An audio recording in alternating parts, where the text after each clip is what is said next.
Olá, sejam todos muito bem-vindos. Bom, e aqui vamos começar novamente o nosso estudo da Gênese.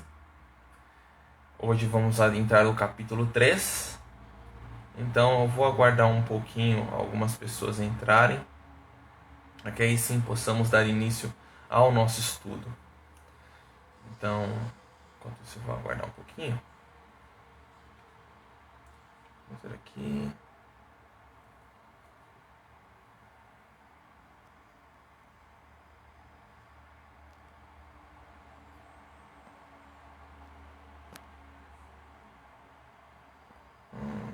Comentários. Eu não sei se a transmissão está funcionando. Ah, eu recebi um like, então acho que sim. É estranho, porque pra mim não tá mostrando os comentários. Que estranho. Ah, acho que agora foi, hein, gente. Olá, tudo bem? Seja bem-vindo. Oi, Beth, Mázaro, boa tarde. Boa tarde a todos que estão entrando agora. Sejam muito bem-vindos. Desculpem se eu não estou conseguindo responder a vocês. É porque tá constando aqui, aparecendo alguns ícones estranhos. Boa tarde, Aparecida. Boa tarde a todos que estão entrando, que estão adentrando na nossa live. Sejam muito bem-vindos. Eu vou aguardar um pouquinho mais, para que aí sim possamos dar início à explicação, ao nosso estudo. Então, a todas as pessoas que estão entrando agora, venho agradecer pela presença de vocês. E peço que encarecidamente vocês possam pegar um copo d'água, deixar ele já separado. Maristela, boa tarde. Para que aí sim possa realizar a fluidificação da água. Então peço a vocês que deixem esse copo de água separado, próximo do local onde vocês estão, onde vocês vão ouvir a nossa palestra. Então eu agradeço a vocês. Bruna, boa tarde, Bruna. Bom, Maria do Carmo, tudo bem? Boa tarde, Carmen. Boa tarde. Então a todos que entraram, sejam muito bem-vindos. Então, acredito que já tem algumas pessoas, para que aí sim possamos dar início ao nosso evangelho, quer dizer, ao estudo da Gênesis, né? Então vamos lá, vamos fazer a nossa oração inicial. Vamos fazer uma Ave Maria, rogando uma proteção, rogando esse amparo da equipe espiritual, de Deus que nos envia os bons espíritos para nos auxiliarem nas nossas missões, em nossas vidas. Que assim possamos dar início à nossa oração. Ave Maria, cheia de graça, o Senhor é convosco. Bendita sois vós entre as mulheres, e bendito é o fruto do vosso ventre, Jesus. Santa Maria, Mãe de Jesus, rogai por nós, pecadores, agora e na hora de nossa morte. Amém. Bom, então assim, Silvia também, boa tarde. E assim possamos dar então início ao nosso estudo da Gênese. Hoje nós iremos tratar do capítulo 3, fala justamente sobre o bem e o mal. Cleide, boa tarde também.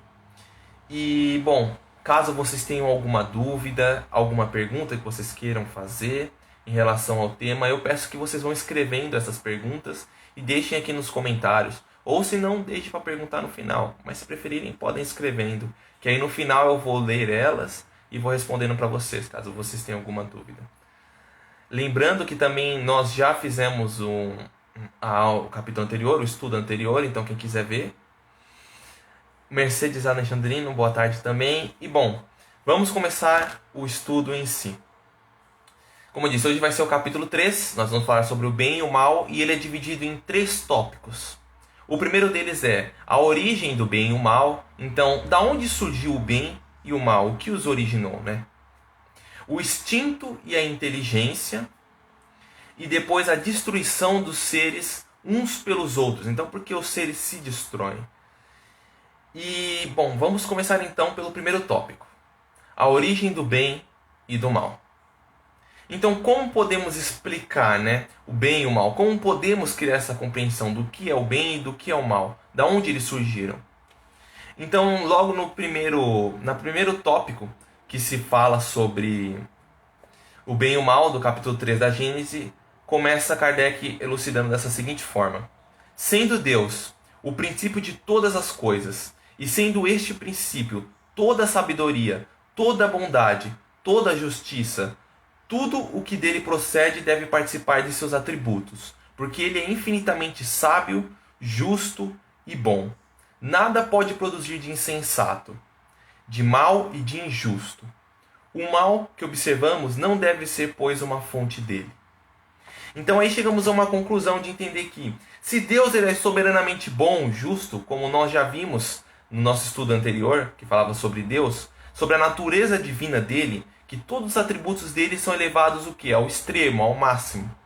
Então, Deus ele já é soberanamente bom, justo. Então, como Deus poderia criar o mal? Isso não faz muito sentido, certo? Como um ser soberanamente bom, justo e todas as qualidades serem elevadas ao máximo, poderia criar o mal? Então é aí que se explica de outra forma. Então Kardec ele continua no segundo tópico, ele fala da seguinte forma: se o mal, estando nos seus atributos de um ser especial, que poderia ser chamado de Satã ou demônio, então vamos fazer uma breve explicação antes de fazer a leitura, né? Então Kardec ele começa a criar uma hipótese. Então, se o mal não surgiu de Deus, então de quem ele poderia surgir? Porque Deus é soberanamente justo e bom. Ele não poderia criar o mal, ele não poderia ir contra a própria natureza dele. Então aí pensamos, quem poderia ser o mal? Quem poderia criar o mal? Então a questão entramos na seguinte. Então Kardec começa a fazer algumas hipóteses. Ele faz essas hipóteses. Então, se Deus não criou o mal, que tipo de ser poderia criar o mal? E aí ele começa: se o mal estando nos atributos de um ser especial, que se chama Arimane ou Satanás, de duas coisas a uma: ou esse ser seria igual a Deus e consequentemente tão poderoso quanto a ele, e de toda a eternidade igual a ele, ou seria ele inferior. Então, como assim? Se Deus criou um ser que seria igual a ele, ou melhor, já teria sido criado junto a ele, ou teria um ser inferior a ele, criado por Deus. Então, quem seria esse suposto Satanás, Satã? Se ele existisse, que é uma hipótese, ele seria ou igual a Deus, ou inferior a ele. E aí começa a fazer essa explicação, né? Que nem tudo, porque se for dele, tudo foi criado de Deus. Ok? Então, como Satanás poderia coexistir em simultâneo com Deus? Porque, continua a explicação, Kardec fala: no primeiro caso, as duas potências se rivalizariam. Então, como os dois já são soberanamente, estão no mesmo estado, no mesmo nível, seriam duas forças opostas que constantemente ficariam entrando em conflito entre elas. E continua mais, ele dizendo: lutando sem cessar, uma procurando desfazer a outra, e se opondo mutuamente. Essa hipótese é inconciliável, porque com uma unidade de vista se revela a disposição do universo. Então, não haveria uma disposição fixa no universo, não haveria esse equilíbrio que existe, essa harmonia. Não, seria um universo regido em caos, sem controle, em tudo haveria oposição, tudo seria controverso, nada teria esse equilíbrio, essa harmonia que existe. Por exemplo, se formos conciliar isso aqui na Terra, em um ponto menor, seria um mundo completamente cheio de caos, em que todo momento o mal tentaria influir, e aí conseguiria, e depois o bem, e depois o mal, e depois o bem, e depois o mal. E ficaria numa faixa instável. Seria um mundo sem controle, seria um mundo sem equilíbrio. E é o que nos mostra, não haveria nunca harmonia no mundo. E é o que nos mostra justamente ao contrário. E o que nos concilia que essa hipótese é totalmente implausível, é impossível. Porque não haveria lei, não haveria equilíbrio no universo. Seria tudo movido em um bando de caos e sempre haveriam forças opostas. Então sempre o mal dominaria um ponto, depois o bem, depois o mal, depois o bem. E sempre haveria esse conflito constante entre os dois seres. E isso eu só estou lidando aqui na Terra. Imagine uma escala universal. Não haveria nenhuma harmonia no universo. Então já chegamos à conclusão que essa primeira hipótese é impossível. de um ser criado à parte, igual, no mesmo nível que Deus. Então, isso é descartado. Não tem como existir um ser desse. Não conseguiríamos viver no universo em que nós vivemos se isso existisse. Aí tem a segunda. Nós entramos no conceito de um. Nessa teoria sobre... Nessa hipótese de Satanás no mesmo nível de Deus. Mas agora, e se Satanás fosse menor que Deus? Satanás, demônio, como ele cita aqui. Esse ser suposto fosse menor que Deus. Lembrando que são hipóteses, se existisse um ser. E aí, ele seria menor que Deus. Então, consequentemente, seria uma criação de Deus.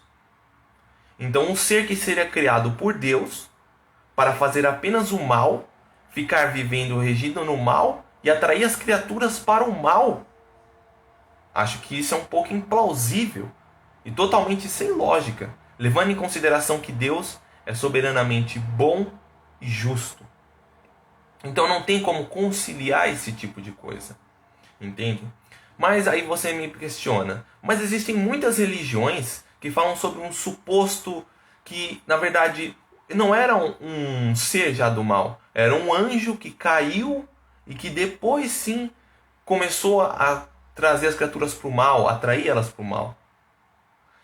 Então aí entramos em outro conceito que também não faz sentido. Primeiro, um ser que já está num estado de anjo é um estado puro, já está no mais elevado desmaterialismo, já não está mais conectado com nada do mundo, nada inferior. Então ele já está em comunhão direta com Deus. Não tem como um ser nesse estado retrogredir, voltar para trás. E principalmente, ir contra os desígnios de Deus. E pior, Deus ainda punir ele e como punição fazer com que ele fique eternamente no mal. Eternamente no mal. E pior, ainda dá poderes para ele, para que ele continue regendo as criaturas que vivem no universo, atraindo elas para o mal. E em consequência disso, as criaturas que seguirem esse ser sofreriam eternamente, por penas eternas, no inferno? Acha que isso tem um pouco de lógica? E que isso se concilia com a justiça divina que Deus nos ensina? De um ser que é pura paz, pura bondade, iria fazer algo do gênero? Isso não concilia, isso não entra em um consenso. E ainda vai contra todo tipo de fato que o Espiritismo nos ensina, nos traz. Não só isso, mas da própria lógica. Como um ser soberanamente bom e justo ia criar outro ser para atrair as pessoas para o mal, e em consequência, por conta desse outro ser, todas as pessoas sofreriam. É um pouco inconciliável. Então o Espiritismo vem nos trazer essa lógica, vem nos explicar de maneira mais lúcida isso. Nos mostrando com o quê? Com a lucidez de entendimentos através da nossa lógica mesmo. Porque não é condizente com a nossa realidade. Nada disso. Então aí que entramos, por exemplo, numa citação do Céu, do livro Céu e Inferno, de Allan Kardec, onde diz assim: todos os seres foram criados à parte. Quer dizer, não foram criados à parte. Então não tem como Deus criar um ser à parte para isso. Ele não pode ir lá e criar um ser só para regir o mal. Não. Isso seria contra a justiça. Porque se Deus criasse um ser à parte, ele já não seria mais justo e nem bom. E isso já vai contra a natureza divina. Então não tem como Deus fazer isso. Então justamente, não criou seres à partes. E nem anjos e nem demônios. Deus não criou anjos nem demônios já feitos. Não. Todos os seus seres foram criados simples e ignorantes. E que vivem em uma caminhada evolutiva, onde o demônio seria nada mais que os espíritos inferiores, que ainda estão contentados em ficar no mal e atrair as pessoas para ele. Ainda se prendem a ideias muito baixas, ainda se prendem a uma natureza mais inferior. Então podemos chegar a uma conclusão: o mal existe em si? Sim, ele existe. Ele tem uma causa? Sim, ele tem uma causa. Algo criou o mal. Mas então, qual é a causa da criação do mal? Se o demônio não existe, nem Satã, nem algum opositor, e se Deus também não criou o mal, quem criou o mal? A humanidade. A própria humanidade criou o mal. O homem, cujas capacidades são limitadas, não conseguem abranger os desígnios do Criador. Por isso que ele acha que o mal existe e acaba criando muitas coisas ruins. Então o homem, ele ainda não entende, ele cria o mal. Porque o mal, em grande maioria, não são os seres que são. Todos eles são atraídos através do quê? Do egoísmo. O egoísmo causa o mal nos seres. Então todo o sentimento mais baixo que atrai os seres, consequentemente eles se tornam do mal. Então, por exemplo, como outra citação que diz, o homem ele não tem capacidade, ainda as capacidades dele são muito limitadas. Então vamos abranger um mal exterior, que não seja influenciado, o homem não causa influência. Por exemplo, os flagelos, uma situação que está acontecendo no nosso mundo, né? Como a pandemia. Os flagelos destruidores que acontecem desde furacões a vulcões e diversos outros casos. Muitos acreditam que isso é algo do mal, que é algo ruim. Só que aqui nos diz justamente Kardec, eles trabalham, eles fazem com que o homem trabalhe a inteligência dele. Que esses males gerais que acontecem fazem com que o homem se supere, ele faz com que ele trabalhe, que vá atrás de aprender mais, compreender e entender. Então, todos esses flagelos destruidores que acontecem no mundo não são para nos fazer cair, para nos destruir. Nos fazem justamente para nos elevarmos, para irmos além. Então, esse mal que entendemos de exterior da natureza, não. É como uma forma de fazer todos os seres irem além, correrem atrás e se melhorarem. Porque se não existissem esses flagelos que movimentassem o mundo, as pessoas viveriam numa constante estagnação. Não haveria algo para empurrar elas para conseguirem seguir em frente. Não, elas viveriam sempre naquele estado monótono delas. Então, às vezes é necessário que aconteça algo ruim, para as pessoas acordem, despertem, para que possam em si começarem a trabalhar mais, correrem atrás mais. Então, é isso que deixa para nos mostrar. O homem ainda é muito limitado, ele não consegue puxar, ver através de algo tão sublime, como por exemplo um flagelo, buscar entender o ensino que Deus vem nos trazer através daquilo, que faz nos movimentar, justamente nos dá mais força para seguirmos em frente. Então a nossa visão não é muito ampla, o que é muito limitada, e que nos fazemos ainda o mundo no terra a terra, e não entendemos essa lição grandiosa que Deus vem nos ensinar. E assim segue também na parte número 5, onde ele diz assim: devendo o homem progredir, se não estivesse nada a temer, nenhuma necessidade levaria a procurar os meios. Seu espírito se entorpeceria na inatividade, não inventaria nada, não descobriria nada. A dor é o aguilhão que impele o homem para frente, no caminho do progresso. Então, como havia citado, é a dor que nos move, que nos faz seguir em frente, que nos impulsiona para que possamos progredir. Infelizmente, o homem ainda não é capaz de poder progredir através só do amor.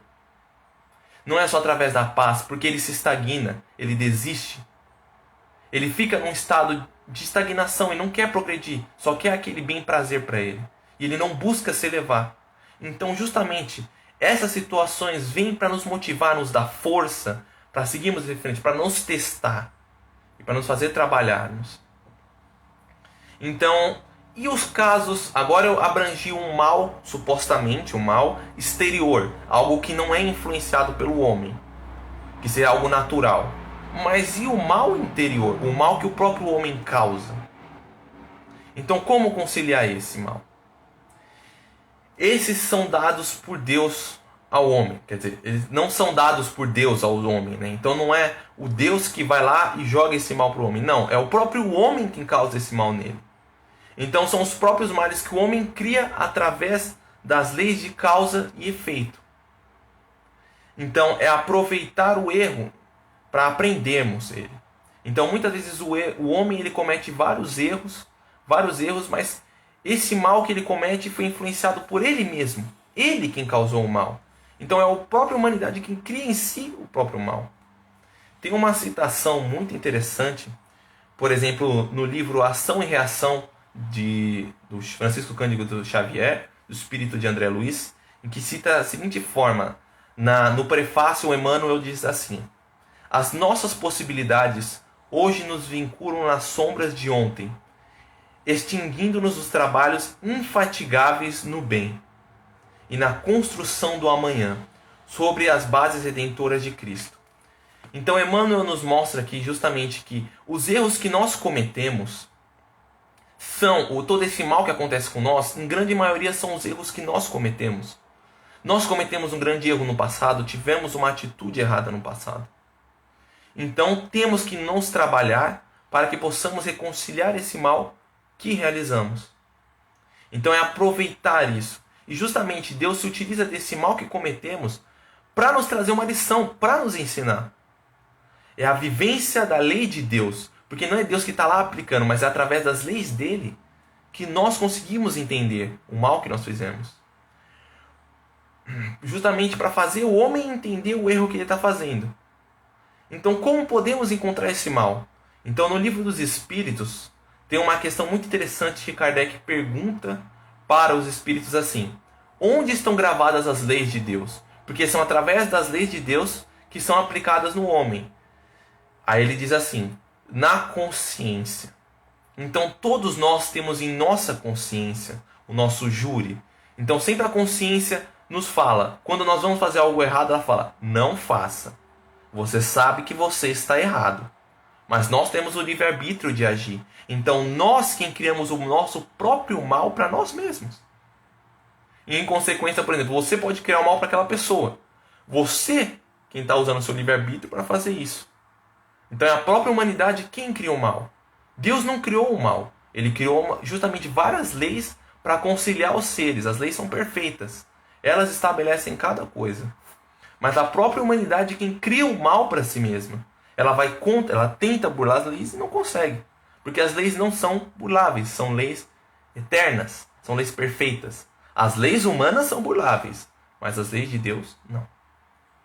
Então, toda vez que nós tentamos fazer algo contra as leis, a aplicação acontece contra nós. Lei de causa e efeito. Então, quando passamos a fazer algo, a consciência ela nos mostra, ela não nos deixa seguir esse caminho. Ela nos dá aquele ensinamento, ela fala: ó, você está fazendo o caminho errado. Você vai cometer um erro. Então, é de nós mesmos que o mal flui. E o bem é Deus. É quando nós seguimos os desígnios de Deus. Tanto até que a questão de Satanás. Quem é Satanás? Que tanto se fala na Bíblia, Satanás, Satanás, Satanás. Jesus, quando ele emprega a ideia de Satanás, não é um demônio, não é um ser. A tradução de Satanás em hebraico é opositor. Mas opositor do quê? Das ideias divinas. É quando toda vez nós nos opomos às ideias divinas. É quando nós nos opomos aos ensinamentos de Deus. Aos ensinamentos também que Deus passou para Jesus para nos ensinar. Então, quando nós nos opomos a ajudar uma pessoa, quando nós nos opomos a, por exemplo, não seguimos, por exemplo, os mandamentos, não matar, você mata alguém, você está se opondo àquela ideia, você está deixando Satanás tomar conta de você. Mas não é um ser que vai estar te dominando, não, é uma ideia, quando você se opõe a um ensinamento divino. Isso é Satanás. Então, por que Deus não criou a criatura perfeita já? Por que ela teve que criar uma criatura imperfeita, que ainda possa cometer o mal e também possa cometer o bem? Então, por que Deus? Porque Deus já criou as leis perfeitas. Por isso que ele não criou os seres perfeitos. Ele já tem leis perfeitas para justamente fazerem isso. E a lei do progresso é uma das leis que existem no universo. E como as leis não podem ser burladas, consequentemente todos os seres estão sujeitos a ela. Então a lei do progresso é uma das leis que Deus criou. E a lei do progresso diz o quê? Que todos os seres do universo, da criação, precisam progredir, precisam evoluir, se crescer, se desenvolver. Então, nada no universo é criado em sua plenitude. Tudo está em constante desenvolvimento. Tudo se desenvolve, né?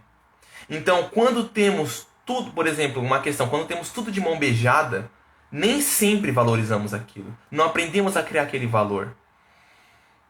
Então, por isso Deus não criou a criatura perfeita, para ela poder aprender e entender. E também não ir contra as próprias leis que ele criou, que é a lei do progresso, que faz com que todos os seres busquem sempre se desenvolver, aprender. Então, cada vez mais que vamos nos desenvolvendo, nós sofremos, nós cometemos erros, nós aprendemos, damos valor àquilo e não seguimos mais aquele caminho.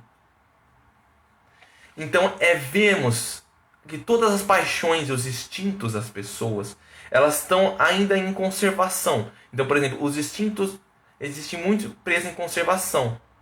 O instinto ele é preso para nos conservar.